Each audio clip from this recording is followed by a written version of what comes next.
अस्सलाम वालेकुम। ग्रिफर poultry YouTube channel में आपको खुशामदीद। तो आज की इस वीडियो के अंदर मैंने पूरी वीकली रिपोर्ट बनाई है। ज़्यादा बिजी होने की वजह से चिक्स को संभालते संभालते इतना टाइम नहीं मिला कि मैं रोज़ाना की वीडियो शूट करूं फिर आपके सामने भेजूं। तो आज 7वां दिन है। तो जैसे मैंने आपको बताया था कि किस तरीके से मैंने चिक को लिया है और कौन कौन से मैंने एनालिसिस किए हैं उससे पहले और कौन कौन सा डाटा इकट्ठा किया है। उसके बाद जब मैंने सारी चीज़ें जो पिछली वीडियो के अंदर बताई थी उस हिसाब से चिक लेने के बाद आज तक का जो सफ़र है और आज का जो वेट आया है वो आप देख के हैरान हो जाएंगे। एंड पे मैं आपके साथ वेट भी शेयर करूंगा कि मेरे चिक्स का 7 दिन का जो वज़न है वो कितना है। तो एंड तक मेरी वीडियो ज़रूर देखिएगा। तो सबसे पहले इस 7 दिनों के अंदर मैंने जो काम किए हैं वो मैं आपको बताता चलूँ कि जो 7 दिन होते हैं पहले समझा जाता है कि ब्रॉयलर का बेस होता है। ब्रॉयलर की जो सबसे मेन जो पॉइंट होता है या मेन जो टाइम होता है वो 7 दिन का होता है। पहले अगर आप 7 दिन पूरे पूरे अच्छे से मैनेज कर लेते हैं तो आपका जो पूरा फ्लॉक होता है उसकी बेस बन जाती है। इसी बेस के ऊपर जो ब्रॉयलर होता है ग्रो करता है।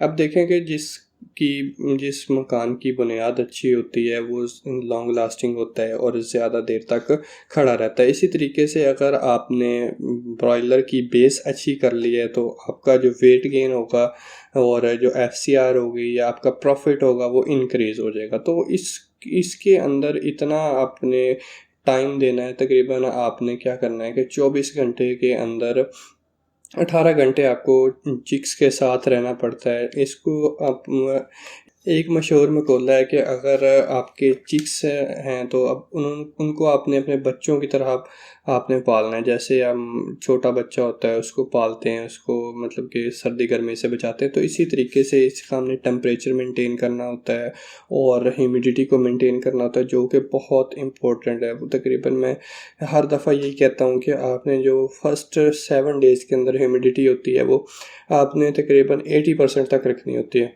इसका फ़ायदा क्या होता है कि जब आप ह्यूमिडिटी ज़्यादा होती है तो इसे साइंटिफिकली ये प्रूफ है कि अगर आपकी ह्यूमिडिटी फर्स्ट 7 डेज़ के अंदर 80% है तो इसकी बर्ड की इम्यूनिटी जो है वो बहुत अच्छी डेवलप होती है और डेवलप होने के साथ साथ इसका जो इम्यून रिस्पॉन्स होता है वो बहुत अच्छा होता है। तो ह्यूमिडिटी को मैनेज किया, उसके अलावा जो छोटी छोटी चीज़ें थी जैसे कि वेंटिलेशन को कंट्रोल करना है और हर आधे घंटे बाद हमने देखना होता है कि टेम्परेचर और नमी कितनी है। बस एक छोटा सा मसला आया था जो कि हमें जैसे कि जो ऑक्सीजन की कमी आ रही थी जिसकी वजह से कुछ बर्ड्स में एसाइटिस के चांसेस हुए हैं, लेकिन उसको हमने कोलेस्ट्रीन सल्फेट यूज़ किया है, मेडिसिन यूज़ की है, तो जिससे बहुत अच्छा रिस्पॉन्स मिला है और अब बर्ड बिल्कुल हेल्दी हैं। तो उसके अलावा जो मोर्टेलिटीज़ हुई हैं इस 7 दिनों के अंदर वो आप समझ लें कि बहुत कम है, लेस देन 1%, 1% से भी कम मोर्टेलिटीज़ हुई हैं। तो अगर आप चिक्स को अच्छी तरीके से मैनेज करना जानते हैं, उनका टेम्परेचर मेंटेन करना जानते हैं और उनका जो वेंटिलेशन जो सबसे इम्पोर्टेंट है वो आप जानते हैं, तो फिर आप अपने बर्ड्स का अच्छा वेट गेन कर सकते हैं और अच्छा प्रॉफिट कमा सकते हैं। जैसे कि आजकल के दिन चल रहे हैं, दिन के अंदर बहुत ज़्यादा गर्मी हो जाती है, शिद्दत हो जाती है, तो इस शिद्दत से बचने के लिए हम उन्हें दोपहर के टाइम एंटी स्ट्रेसर दे सकते हैं, ग्लूकोज दे सकते हैं, विटामिन सी दे सकते हैं, स्कॉर्बिक एसिड यानी कि विटामिन सी देते हैं, जिससे उनका जो स्ट्रेस लेवल है कम होता है। स्ट्रेस जब भी बर्ड स्ट्रेस में आता है तो सबसे पहला काम उसका जो है वो फीड इनटेक कम होती है। फीड इनटेक कम होगी तो आपको पता है कि जैसे ही फीड इनटेक कम होती है तो आपका जो बर्ड है वो वेट गेन कम करता है। वेट गेन कम करेगा तो अल्टीमेटली आपका जो आपकी एफसीआर है वो कम आएगी। अब एफसीआर कम आने का मतलब है कि अल्टीमेटली आपका जो प्रॉफिट है वो कम हो जाता है।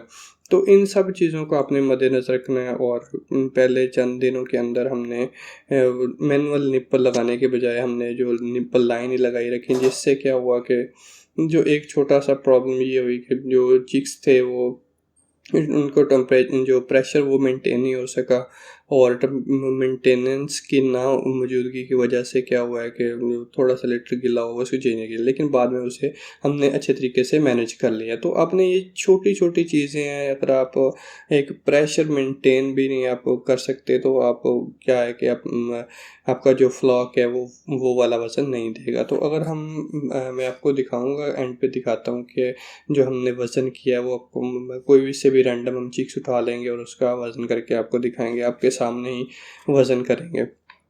तो इन सारी चीज़ों को आपने मद्देनज़र रखना है और अपने फ्लॉग को बेहतर प्रोडक्शन की तरफ लेके चलना है। और सबसे जो इम्पोर्टेंट चीज़ होती है वो चिक क्वालिटी की होती है। मैं हर दफ़ा यही कहता हूँ कि अपनी चिक क्वालिटी को मेंटेन रखना है और आपने एनालिसिस करके, आपने डाटा लेके, आपने पूरा एक क्या कहते हैं कि एक्सरसाइज करने के बाद आपने अपने चिक को ख़रीदना है।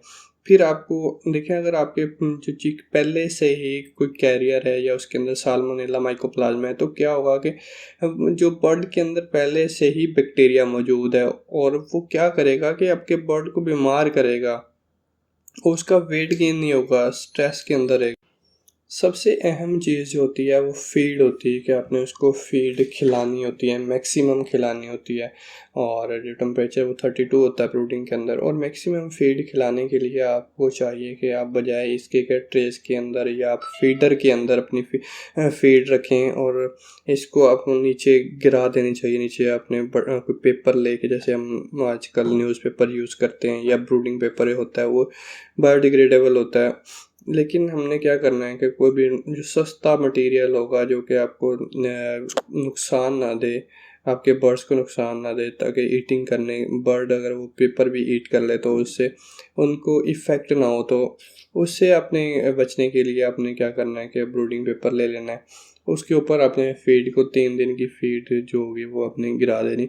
जैसे ही बर्ड वो फीड पिक करेगा तो उसका जो नेचुरल बिहेवियर, पिकिंग बिहेवियर है, वो पूरा होता रहेगा और इससे क्या होगा कि जो बर्ड है वो हेल्दी रहेगा और आपका जो वेट गेन करता रहेगा, क्योंकि उसकी एक्टिविटी इंक्रीज़ हो जाएगी। एक्टिविटी इंक्रीज़ होने से क्या होगा कि वो उसको भूख ज़्यादा लगेगी और वो फीड इनटेक भी ज़्यादा करेगा। और दूसरा ये कि आपने टेम्परेचर तो पहले से ज़्यादा है तो आपने क्या करना है कि उसको अब मेंटेन करना है। मेंटेनेंस इसकी बहुत इम्पोर्टेंट चीज़ है।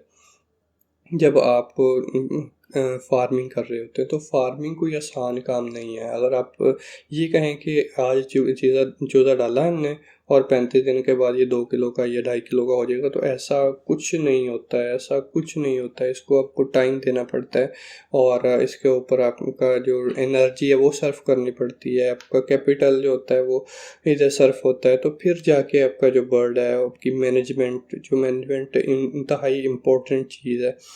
अगर वो चीज़ें मुकम्मल होती हैं तो उसके बाद जाके आपका जो फ्लॉक तैयार होता है और आपको प्रॉफिट देता है। तो अगर आप इन चीज़ों को मैनेज कर लेते हैं तो आपका जो फ्लॉक है वो अच्छा रह सकता है। तो उम्मीद है कि आपको वीडियो अच्छी लगी होगी और नई वीडियो देखने के लिए बेल आइकन पर क्लिक ज़रूर करें।